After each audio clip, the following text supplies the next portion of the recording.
Hey y'all, it's Cindy Tauchar with Around the Town in the South, and I'm here today with somebody who I have found very interesting, Maximus Wright. Hi. First of all, just cool name. Thank you. I just think, is that like a family name or just? It's a middle name.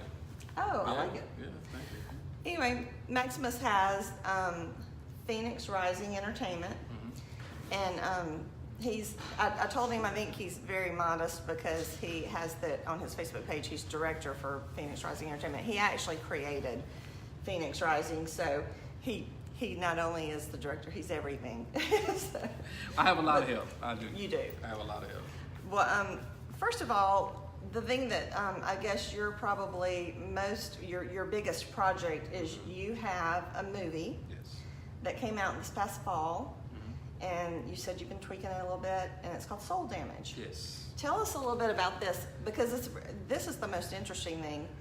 He has a play and a book for Soul Damage, but usually you do a movie off of a book, and he did a book off a movie. Right. It's called Running Out of Money. But tell us about Soul Damage. What's like, without telling us the whole story, but just give us a little background about what it's about and who you're really speaking to with it. Soul Damage is it's a mesh between Good Will Hunting and the movie Think Like a Man with Kevin Hart. Okay. So this is a story about a guy who is charismatic. He appears to have everything together. He's a ladies' man, and he's that particular guy that we ascribe to be like, but he's broken on the inside.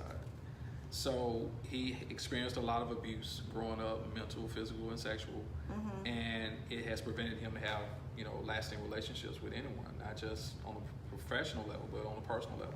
So we take this journey to find, he falls in love with this girl, but he doesn't know how to have a good relationship with her. So we take this ride with him to find out how does he make it work, or if he make it works. So now we have to watch it to find out if Right. it works. But it's really something that I heard you on one of the things I read about that it's based on real life events, but it's not all. It's not there's not like a person. It's not based off one particular person's true story. Yeah. It is kind of like a culmination of true events that we kind of see into a story. Yeah. So, the play. You wrote the play after the movie got started. You started filming. We started filming in November of 2015. Okay, and there's a lot of. You filmed it right here in Jackson. Yes, Jackson, Mississippi, in Madison area, Canton, those were areas. And are all the actors and actresses from? A lot of them are, but we have some from Los Angeles, some from Detroit, some from Atlanta. So we have actors from different places, and some of them are more seasoned actors that have been in more projects and movies. Yeah.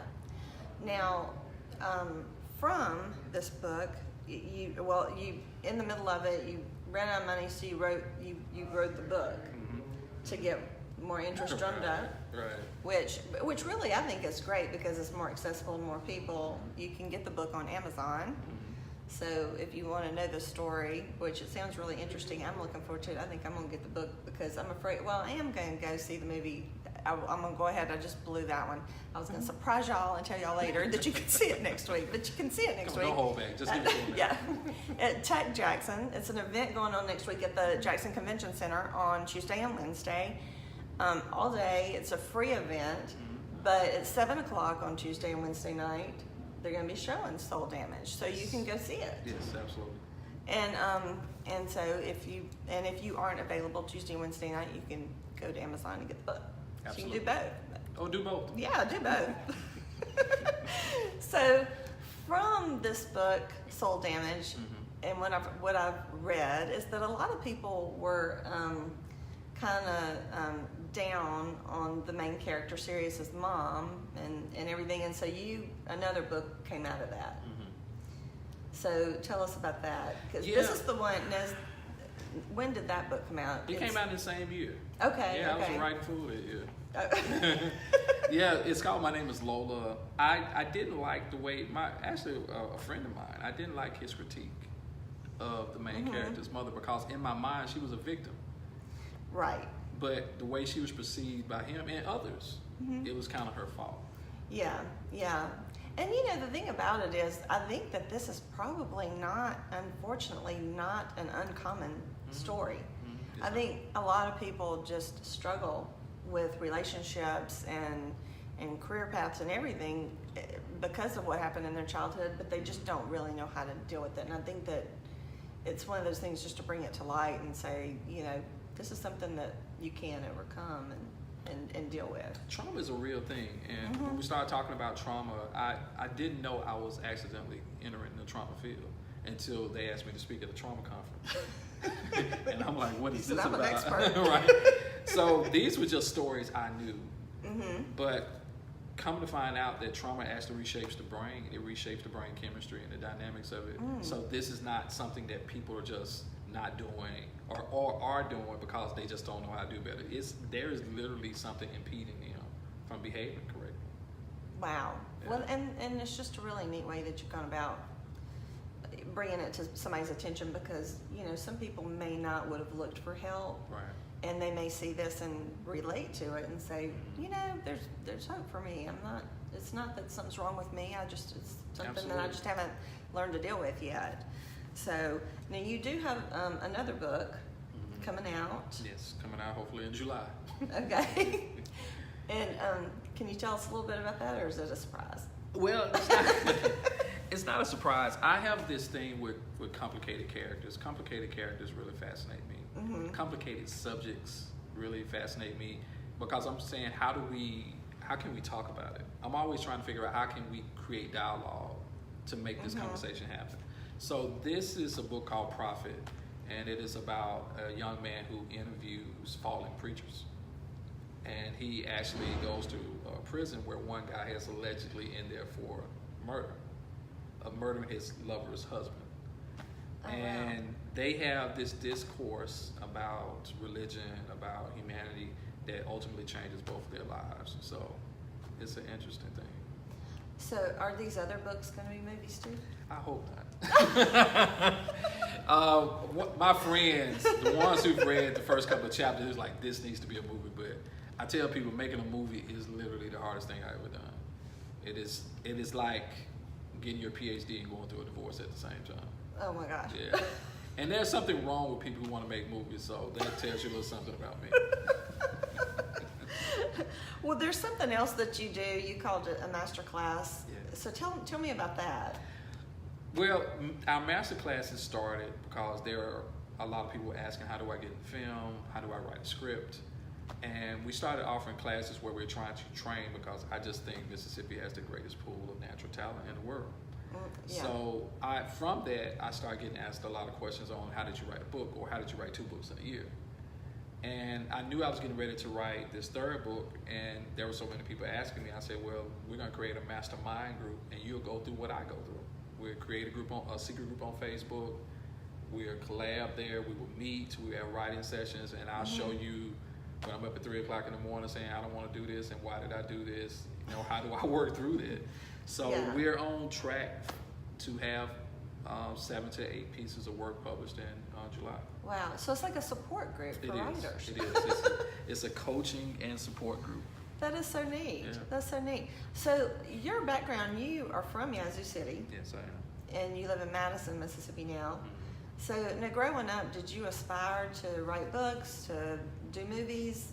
Was this something that you always wanted to do, or did it just fall in your lap? We're going to say it fell in my lap. I was asked this. It was like, did you always want to be a writer or movie theater or movie director? And I said, if you asked me as a child, what are you going to grow up? And the choices were an astronaut, a ninja, or a writer. I would say, look like I'm going to be a ninja, because I love Bruce Lee. Because there are English teachers out there now saying, he's writing something. So this has totally been a surprise to me as well. Or did you have good grades in English? I had decent grades in English, but just wonder. I had There's a whole lot of hope help. for some of us who. I had a whole lot of help. A whole lot of tutoring went into that. Oh my goodness. So you've got the book coming out next, and anything else you do? I mean, it seems like it kept going on and on and on. I was like, what does he not do?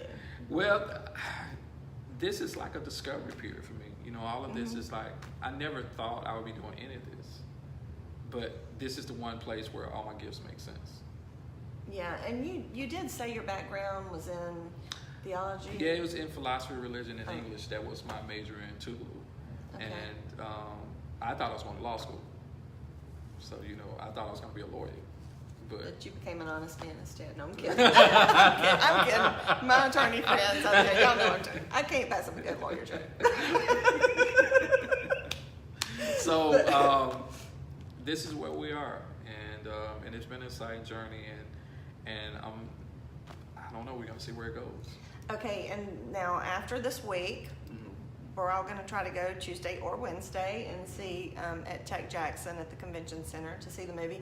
But after this week, it's going to start going on the film festival circuit. Yeah, we just acquired a sales agent. He loved the film, and we're prepping to do Austin in October, Denver later in December, I believe. And we have a few more, but hopefully we'll get this one sold, and we'll start working on the next project, which is. And you also said groups can. Yeah, we're possibly, you know, we're having private screenings because you're always trying to raise funds, you know, to go to this. So we have one scheduled in Mendenhall. There's a group that brought us to that's bringing us to Mendenhall. We may be in Baton Rouge. We're waiting on that contact, but we just did a couple of colleges. But we have some people who say, hey, I got a couple of buddies and we'll be interested in helping you out with your green. I'm like, sure. you gonna feed us while we're there? Yeah, we'll go. So that's a great way to raise funds for it to get it going. So if you know of anybody, if you have a group that would be interested in that, you've got the website for Phoenix Rising Entertainment, and you can go there, and I'm sure get in touch with you that way. Absolutely. So, well, I want to thank our sponsors because we couldn't do all this without our sponsors. My first sponsor is Huntcliff Veterinary Clinic. That's where I take my 2 dogs, my 2 cats, and all the animals I've had before that. I don't remember not using Huntcliff Veterinary Clinic. Dr. Walker and now Dr. Stribling is with him. Absolutely love them, and you know, anybody that takes care of your little 4-legged friends is always, you know, somebody who's near and dear to your heart. So we love them at Huntcliff Veterinary Clinic in Clinton, Mississippi. Also, Odom's Eye Care. That's where I go to the eye doctor, and they have just been so attentive and good to me. And did you know that you can find diseases through looking through an eye exam? Actually, I got a good friend who's an optometrist. I didn't know it until that, but yeah. Yeah, there's so much more. So going to the eye doctor should just be a part of your overall complete health care. You know, without drawing blood, they can find something that, you know, or clear that something's not wrong with you. So that's a good thing about going to the eye doctor. And so Odom's Eye Care is who I choose. They're off of Old Canton Road in Jackson, Mississippi. And my last sponsor today is Chaney Day Parade, Karri Chaney. She's a great photographer. She's very talented, and she has a little one, so she's great with little ones, and so very talented. I've got all of her information here. If you're looking to get your kids family portraits, maternity portraits, any of that done soon, then you need to look up Karri Chaney and check out her work. And I just thank you for being here. I want to ask you one thing before you leave. I ask everybody this. What is your latest obsession? Do you have a blog or a podcast or a Netflix series you're binging, or anything that's just kind of an obsession lately? That I just finished one, and it's called Atypical. Atypical is on Netflix, and it is a story about a kid who has autism, but he's like a functional genius, and he's hilarious. It is some of the best writing I've seen. I haven't watched that one yet. Yeah, so it's called Atypical. Yeah. I love to ask people that because I always get ideas of things that, you know, I've found a lot of really neat. So I'm gonna start watching. It is a really good story about a family struggling with their son who is getting ready to graduate high school, but it is very well written, and the acting is superb. Well, good. So good. There's a good suggestion if you're looking for something to binge on the next rainy weekend we have. Right. Well, thank you so much for joining us. Thank you for joining us, and we'll be seeing you around the town.